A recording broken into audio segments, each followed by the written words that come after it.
ان لازم النادي المصري يغير اسلوب لعبه في الحته دي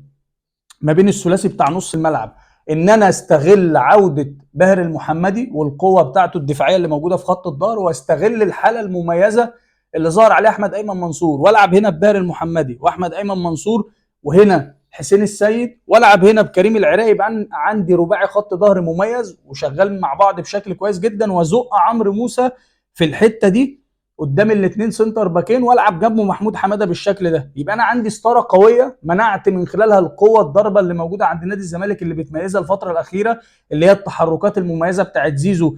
سواء هنا سيف الدين الجزيري وهنا زيزو في الحته دي، ان هو بيتحرك في ظهر الناس وما بين الخطوط بالشكل ده، او سواء هنا وجود شيكابالا او هنا وجود ابراهيم نضاي. فانا بامن نفسي بست لعيبه تحت الكره دايما باستمرار، ودي اريحيه ودي مساحه اكبر لالياس الجلاسي ان هو يشتغل في المنطقه دي، خصوصا ان الزمالك هيلعب قدامك باثنين في نص الملعب، هيلعب هنا برؤى